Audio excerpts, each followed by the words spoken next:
Donc, d'où ça vient? Quand on a un ventre qui nous gêne, un ventre qui est relâché, quand on a un peu de graisse sur le ventre, voilà, détendu, il peut y avoir plusieurs sources et plusieurs choses qui vous ont fait arriver là. Tout d'abord, la première chose, c'est d'avoir de la graisse sur le ventre, malgré le fait que vous faites par exemple des abdos tous les jours. C'est pas en faisant des abdos tous les jours que vous allez perdre la graisse qu'il y a sur votre ventre. Peut-être que quand vous faites des abdos tous les jours, le corps utilise la graisse qu'il y a derrière les bras, derrière, je sais pas, derrière vos oreilles, peu importe, mais c'est pas parce qu'on fait travailler une zone du corps que le corps va utiliser la graisse qui est dans cette zone. Il utilise les muscles qui sont dans cette zone, mais pas forcément la graisse qui est dans cette zone pour produire de l'énergie. Donc voilà, donc peut-être quelques petites choses à revoir. Après, peut-être que vous avez un ventre simplement qui est relâché, détendu, parce qu'il y a longtemps que vous n'avez pas fait de sport, et tout simplement, il faut retendre sa sangle abdominale. Et peut-être qu'il est relâché aussi par rapport à du stress, on va en parler un petit peu plus loin, mais il est peut-être aussi relâché suite à un accouchement. Si vous avez eu le bonheur d'avoir des enfants, on appelle ça une diastasie, où on a les muscles en fait, de la sangle abdominale qui sont complètement relâchés et détendus. Et il y a des petites astuces dont on va traiter pendant cette séquence pour pouvoir vous permettre de ne plus avoir ce petit souci ou ce petit tracas. L'autre chose aussi, ça peut être simplement que vous avez un ventre un peu gonflé, c'est-à-dire vous faites beaucoup de sport, vous sentez que vous êtes tonique, vous avez aussi une alimentation adaptée, vous faites toutes les choses pour faire en sorte de ne pas avoir de graisse sur le ventre et vous n'en avez pas, mais vous avez toujours un petit ventre bedonnant, gonflé, et qui peut être en fait dû à des fois d'une alimentation pas correcte, pas bien organisée, ou alors du stress et qui fait qu'on a des ballonnements et un ventre gonflé qui peut nous déranger. Donc voilà d'où peuvent venir les problèmes quand on a un ventre qui nous ne convient pas. Donc là maintenant, le plus important, c'est de savoir qu'est-ce qu'on peut faire. Parce qu'une fois qu'on sait ce qu'on a, le plus important, c'est de savoir comment régler le problème.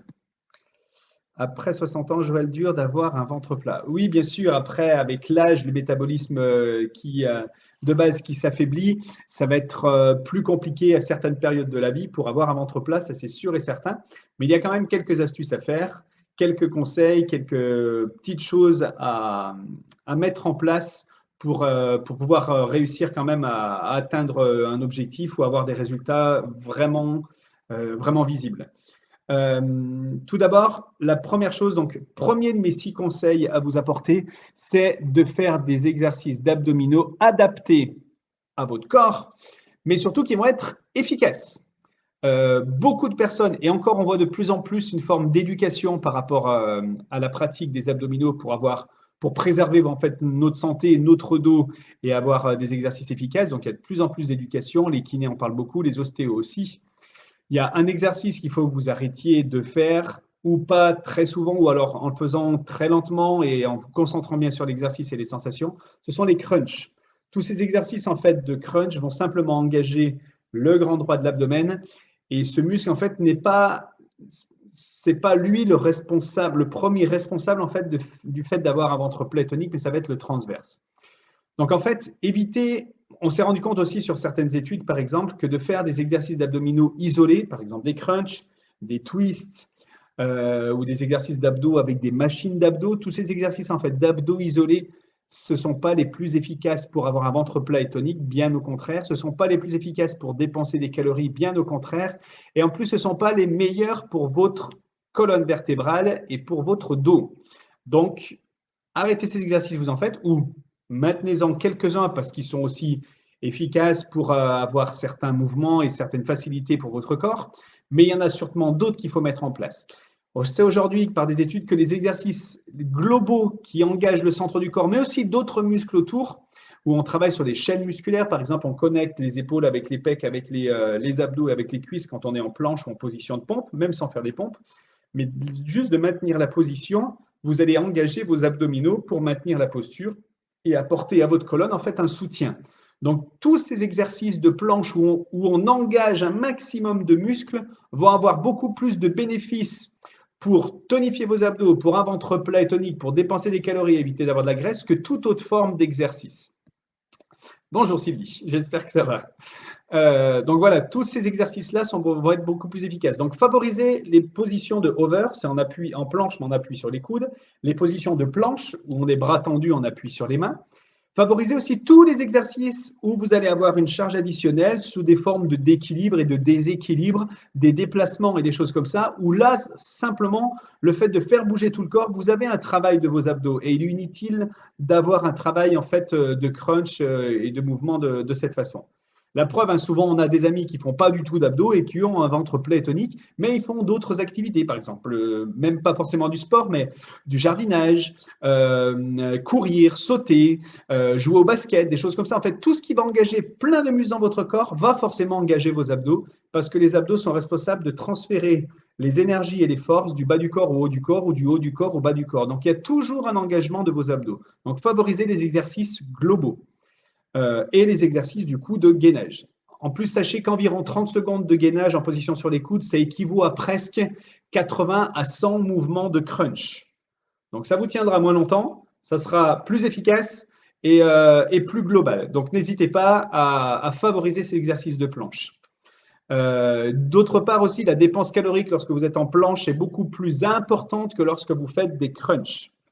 Vous n'avez rien qu'à voir, hein. Par exemple, vous terminez une séance de sport, vous vous positionnez en planche pendant 1 minute, vous allez voir, vous allez continuer à transpirer vraiment, vraiment dur, alors que si vous avez fait des crunchs, la dépense calorique serait beaucoup moins importante. Donc, première chose, c'est de bien choisir ces exercices d'abdos et de favoriser des exercices globaux.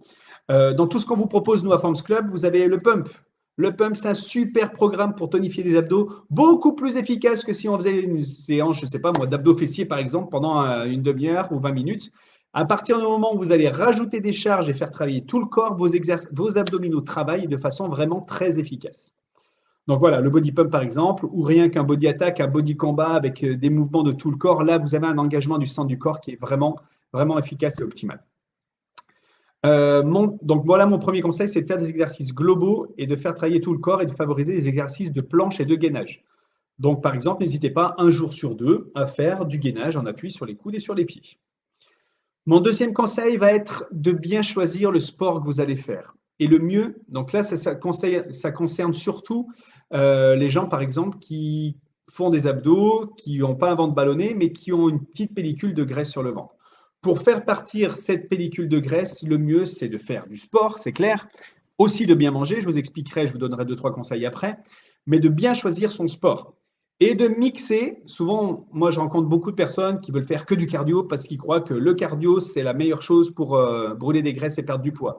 Ou d'autres qui veulent faire que de la muscu parce que le cardio, de toute façon, ils en font un petit peu à côté en allant courir de temps en temps ou en allant faire du vélo où ça ne les intéresse pas. Le mieux, c'est vraiment de mixer les deux, d'avoir à la fois du renfort, du travail musculaire et à la fois aussi du cardio. Dans le renforcement, je vois les messages en même temps. C'est pour ça, des fois que je clique, vous me voyez bidouiller un peu à droite à gauche. C'est parce que j'ai plein de messages et de SMS que je reçois en direct en même temps sur la vidéo. Donc, j'en étais là. Deuxième astuce, les exercices et les entraînements avec un mix cardio-muscu.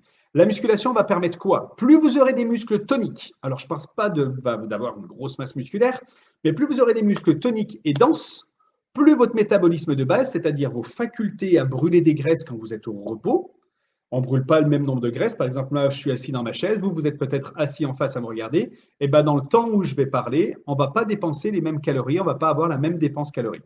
Plus vous aurez un corps gainé dense au niveau musculaire, plus vous allez brûler des calories, donc plus vous allez détourner le stockage des graisses, et donc moins vous aurez de chances d'avoir de la graisse sur le ventre. Donc, le premier entraînement à avoir, au moins une fois dans la semaine, c'est d'avoir un entraînement de renforcement musculaire. Et ça va vraiment vous aider à éliminer les graisses et à empêcher leur stockage. Le deuxième entraînement que vous devez avoir, c'est un entraînement cardio, mais pas simplement un exercice cardio continu, c'est-à-dire où on maintient la même intensité tout le long, des exercices cardio avec des élévations d'intensité et des diminutions d'intensité. On appelle ça l'intervalle training. Nous, c'est ce qu'on propose, par exemple, sous forme de body attack, de body combat, de RPM, sur tous les entraînements de cross-training qu'on vous propose, ou même les entraînements de danse qu'on a. Le Shebam aussi est basé sur des fluctuations d'intensité, avec des danses plus ou moins intenses. Donc, il respecte les principes en fait de l'intervalle training. L'avantage, il est où? C'est que tenir une intensité super élevée, ça n'est pas possible, ça dure qu'un certain temps.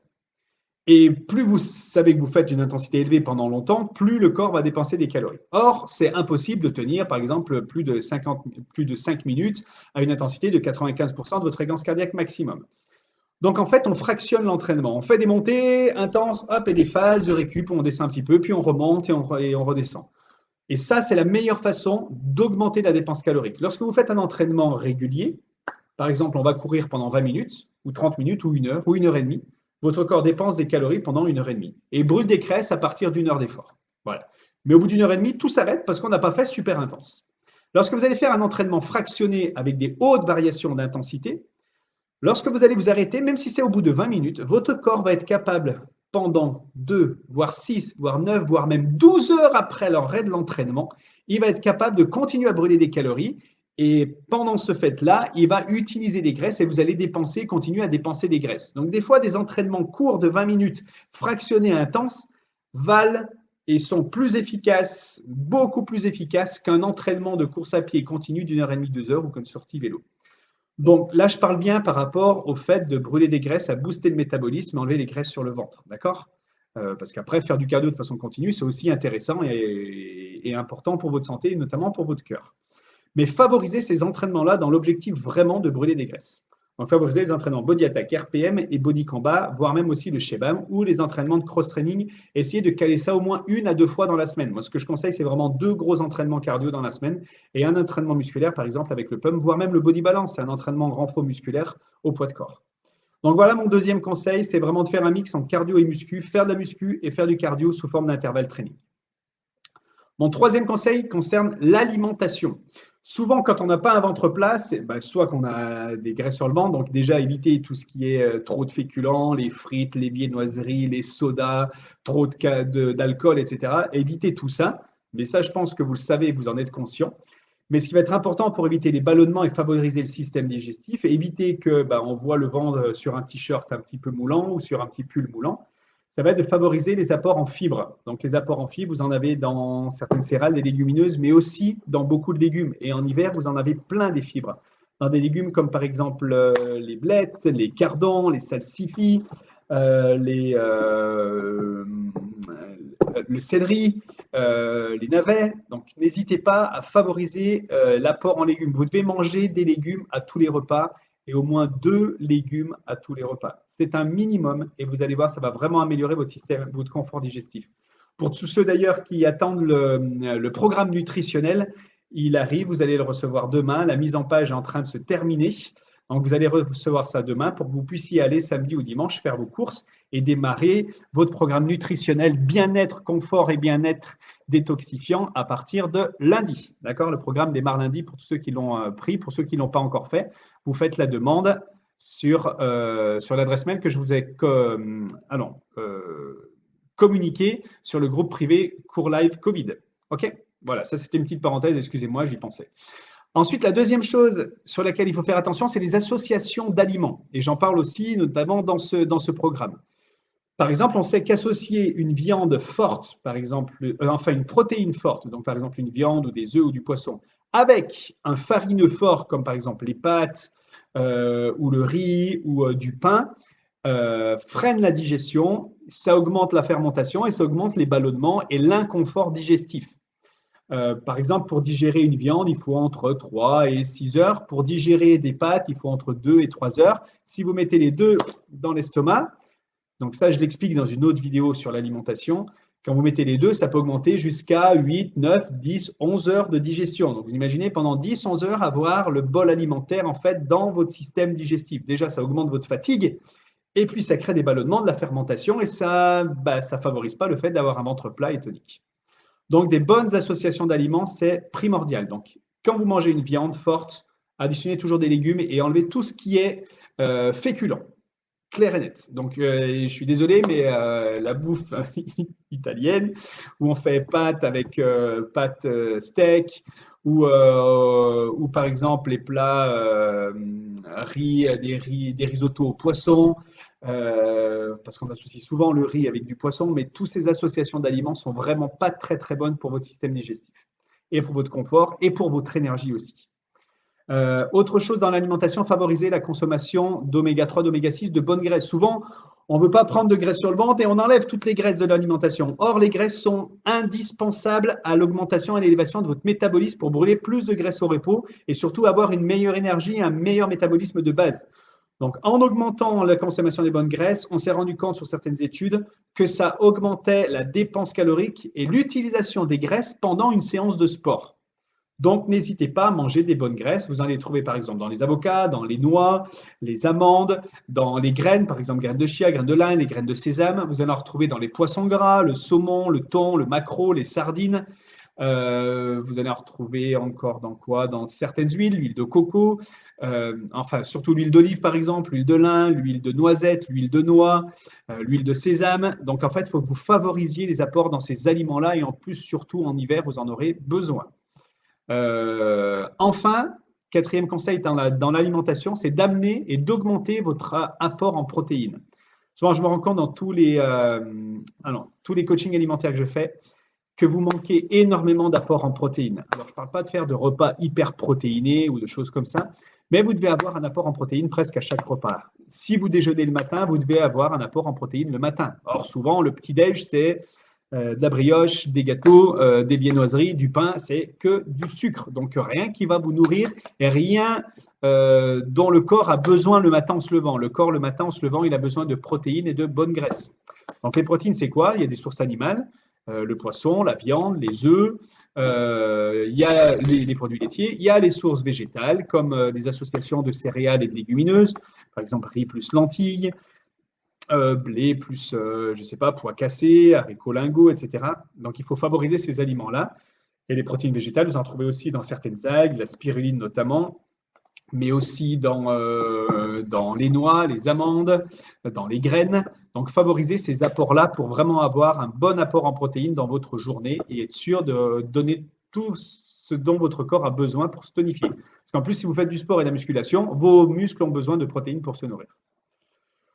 Donc, voilà mon troisième point concernant l'alimentation. Je le répète, augmentez les apports en fibres, attention aux associations d'aliments qui vous ballonnent. Augmenter les apports de bonnes graisses, d'acides gras essentiels, sources d'oméga 3 et d'oméga 6. Et enfin, augmenter les apports en protéines dans votre alimentation. Quatrième point, ça concerne l'hydratation. Plus vous allez boire, plus vous allez augmenter l'élimination des déchets dans votre corps. Moins vous avez de déchets, plus votre confort digestif sera augmenté, moins vous risquez de ballonnement. Donc, il faut que vous buviez. Je vous l'ai déjà donné, mais je la redonne encore. La bonne formule, c'est d'avoir un apport équivalent en litres d'eau dans la formule 0,02 à 0,03 fois votre poids de corps. Je m'exprime. Quelqu'un qui va faire 60 kg, vous multipliez par 0,02, ça fait 1,2 litre. Vous multipliez par 0,03, ça fait 1,8 litre. Donc, il vous faut entre 1,2 litre et 1,8 litre d'eau par jour, en sachant que les tisanes et l'eau sont les seuls, avec un peu de thé, sont les seuls apports hydriques qui font partie de cette quantité dont je viens de vous parler. Donc, essayez au maximum d'avoir cette quantité d'eau dans la journée. Donc, en plus d'éliminer les déchets, ça diminue les risques de ballonnement et ça aussi améliore votre transit. Donc, l'hydratation est importante. Vous êtes composé de 70% d'eau. Buvez, buvez et buvez. En plus, ça va nourrir aussi vos muscles et ça va les aider à se densifier. Donc, c'est important de bien boire, mais par contre, oui, pas trop en excès, sinon vous allez avoir des problèmes aussi de ballonnement derrière. Et évitez de boire trop pendant les repas, ça diminue, ça séquence en fait l'effet du sucre digestif, ça les dilue. Donc, il faut plus favoriser en fait un apport en eau en dehors des repas. Voilà pour mon quatrième point, ma quatrième astuce. Cinquième petit conseil concerne la respiration. Souvent, on a tendance à être un petit peu malmené dans la vie de tous les jours, c'est-à-dire être toujours un petit peu pressé à courir entre le travail, les enfants, la maison, les amis, etc. On a tendance à être toujours pressé. Et au final, on ne prend pas assez de temps pour se poser et respirer. Donc là, ça va être un peu lié au sport. Tout à l'heure, je vous ai parlé de muscu, de cardio, mais c'est aussi important dans votre semaine d'avoir un moment où vous allez pouvoir vous poser, vous détendre, faire de la méditation ou du yoga. Donc n'hésitez pas à suivre les cours de body balance, même si ce n'est pas le sport par essence qui vous attire, qui vous permet de vous sentir bien, parce que vous préférez les trucs qui bougent. Faire une activité douce va vous permettre vraiment de vous recentrer, d'améliorer, de diminuer votre stress, de diminuer les tensions, d'améliorer votre confort digestif parce qu'en fait, ça va faciliter la digestion. Quand vous allez vous concentrer, donc les exercices à faire, c'est par exemple vous allonger, poser les mains sur le ventre et vous assurer que vous respirez bien par le ventre en laissant le ventre se gonfler et se détendre. Et petit à petit, il faut augmenter ces amplitudes respiratoires, mais sans respirer uniquement en haut. Donc, je dis en même temps, je reviendrai sur les indications qu'il y a sur Messenger après, sur le live Facebook. Je termine là pour ne pas perdre de fil ce que je suis en train de faire. Je parlais de respirer. Voilà, donc faire ces exercices de respiration où le ventre se gonfle, se relâche. Vous allez augmenter les capacités de votre diaphragme, qui est un des muscles qui joue un rôle important dans la respiration. Et le fait de le faire travailler à pleine amplitude va lui permettre de lui rendre toutes ses facultés et il agit aussi au niveau du système digestif. Il a un rôle aussi là-dedans, dans le confort digestif et dans les ballonnements. Donc, ça va être important de vous prendre des moments pour faciliter la respiration. Le fait aussi de respirer, ça va diminuer votre stress. Ça va vous permettre de libérer certaines hormones responsables de la détente et du relâchement. Et tout ça va vous permettre d'oxygéner davantage votre corps, de le faire respirer. Et grâce à ça, vraiment, ça va jouer un rôle dans le confort digestif, éviter les ballonnements et vous sentir beaucoup mieux. Voilà. Alors, Anna. Ah, bonjour Anna, ça fait plaisir. Ce serait top d'avoir des listes récapitulées d'associations d'aliments, de graisses à favoriser et à bannir. Ces conseils sont excellents. Merci. Ok, j'y manquerai pas. Je vous ferai un petit post, un petit live sur les associations d'aliments dans l'alimentation si ça vous intéresse. Donc, c'est plusieurs à écouter ce live ou si vous l'écoutez en replay après dans la journée, demain ou après-demain, peu importe. N'hésitez pas à m'indiquer si ce thème peut vous intéresser, si je fais un thème sur les associations d'aliments. Voilà. Et après, parce que dans l'alimentation, on peut parler de plein de choses, mais si on veut quelque chose d'efficace pendant 30 minutes où on retient un maximum de choses, il faut vraiment spécifier les thèmes. Et si ce thème vous intéresse, je pourrai en parler prochainement avec grand, grand plaisir. Donc voilà le 5e astuce concernant les conseils pour avoir un ventre plat et tonique. Le dernier concerne la gestion du stress. Donc on continue dans le fait d'améliorer les phases de respiration et de prendre du temps pour respirer et de prendre du temps pour soi. Gérer le stress va être primordial. Le stress, quand vous êtes stressé, ça augmente les déchets dans votre corps, les radicaux libres, etc. Et tout ce stress va influer sur votre système digestif, sur vos ballonnements, mais aussi sur des mauvaises postures. Plus vous êtes stressé, plus vous allez vous renfermer sans vous en rendre compte. Et tout ça, en fait que votre ventre va se relâcher. Vous avez qu'à tester un jour, dire regarde, j'ai un ventre plat. La première chose que vous allez faire, c'est vous redresser et rentrer le ventre. En fait, ça va donc beaucoup aussi dépendre de votre posture. Si la colonne est mal positionnée, ben ouais, on va avoir un ventre qui va apparaître un petit peu plus gonflé. Donc, une chose importante, ça va être d'améliorer votre posture pour travailler en fait sur les mauvais effets du stress et du coup éliminer le stress. On sait aujourd'hui simplement que de se redresser, avoir les épaules en arrière, augmente la sécrétion des hormones de croissance et favorise en fait la bonne humeur et le bien-être. Donc, pour gérer le stress, il va falloir faire du sport et du renforcement musculaire pour améliorer votre posture. Pour gérer le stress, il va falloir boire, éliminer les déchets, vous détendre et continuer à faire du sport pour éliminer les déchets dus au stress. Le stress de la vie de tous les jours, du travail, voilà, de plein de choses. Le fait de diminuer votre stress aussi va améliorer votre qualité de sommeil. Or, mieux vous allez dormir, plus votre corps, plus votre métabolisme de base va augmenter. On sait aujourd'hui que bien dormir au moins 7h30 à 8h favorise une élévation du métabolisme de base, donc de consommation de graisse. Bien dormir, ça vous fait brûler plus de graisse. Même si vous croyez que vous allez rester plus longtemps dans le lit, donc être moins actif, derrière, ça augmente votre métabolisme de base. Donc, c'est très, très important d'avoir un bon sommeil. Et dans un dernier live, un live que j'ai fait la semaine dernière, je vous parle justement du sommeil et des astuces pour retrouver le sommeil. Parce que j'ai été un petit peu confronté à ça aussi et il y a plein de choses que j'ai faites, que j'ai testées aussi en plus de tout ce que j'avais lu auparavant. Donc, il y aura plein de conseils là-dedans, je pense, qui pourront vous aider. Donc, pour gérer le stress, des moments pour se détendre, respirer, faire du sport. Des fois, il y en a qui ont besoin de faire un sport super intense pour décharger l'énergie, la mauvaise énergie. D'autres ont besoin de se recentrer sur des activités plus douces comme la méditation. Donc, n'hésitez pas à varier votre sport et à trouver ce qui vous permet d'évacuer, de vous sentir bien. Ça peut être des activités intenses comme on fait en live, par exemple, sur la body attack, body combat, RPM, etc. Ou des activités plus douces comme le body balance ou les cours de pilates qu'on vous propose, ainsi que de stretching.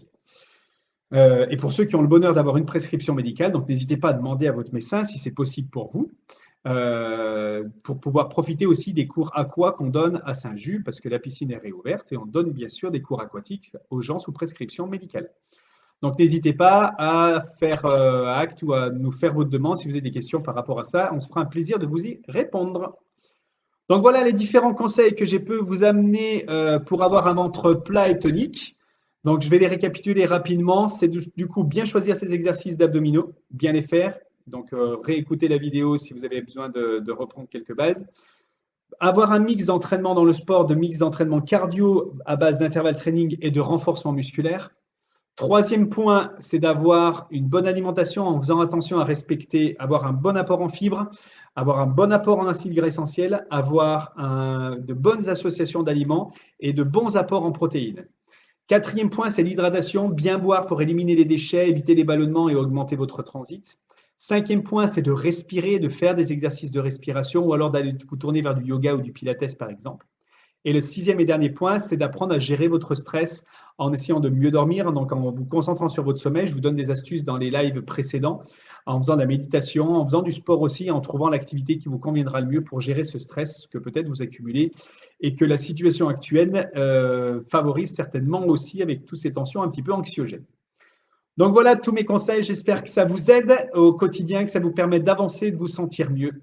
Si vous avez des remarques, des commentaires à faire ou des astuces aussi à apporter, peut-être que des choses que je n'aurais pas dit, que je ne connais pas, n'hésitez pas à les indiquer. Moi, ça me fera plaisir d'apprendre en plus, j'adore apprendre. Donc voilà, n'hésitez pas à profiter des conseils, des astuces de tout le monde et surtout n'hésitez pas à donner les petites astuces que vous avez faites qui peuvent être importantes et qui peuvent aider d'autres personnes.